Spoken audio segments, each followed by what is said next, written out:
California prepares to bury 10,000 miles of power lines as wildfires force new evacuations. A Northern California wildfire crossed into Nevada, prompting new evacuations, but better weather has been helping crews battling the nation's largest blaze in southern Oregon.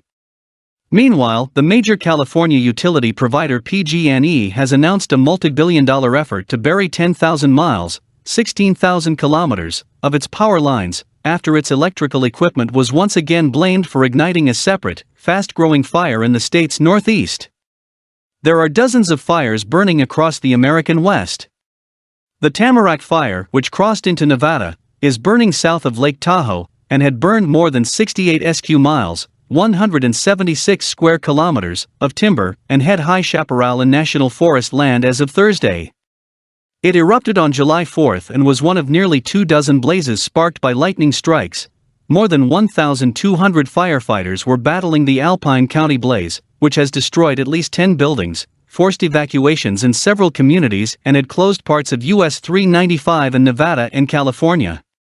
Fire officials expected active or extreme fire behavior on Thursday, which could see 14 miles per hour 23 kilometers per hour winds and temperatures approaching 90 F, 32 C.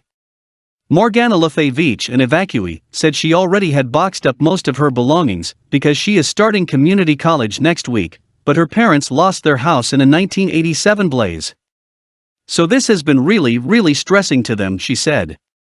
To the northwest, the summer fun of boating and bathing came to an abrupt end for vacationers at Lake Allmanor as the Dixie Fire spread up the west flank of the Sierra Nevada, expanding to more than 162 square miles.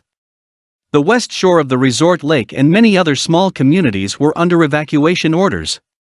Pacific Gas and Electric, the state's largest utility provider, recently informed state regulators that the Dixie Fire was sparked after a 70 feet, 23-meter, pine tree toppled on one of its power lines.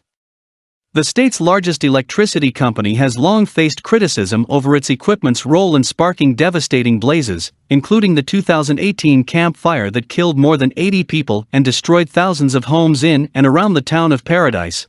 The daunting project of burying power lines, announced on Wednesday, aims to bury about 10% of PG&E's distribution and transmission lines at a projected cost of $15 billion to $30 billion, based on how much the process currently costs.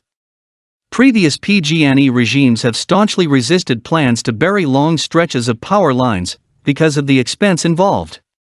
But the company's recently hired CEO, Patricia "Patty" Poppe, said on Wednesday that she had quickly realized after she joined PG&E in January that moving lines underground was the best way to protect both the utility and the 16 million people who rely on it for power.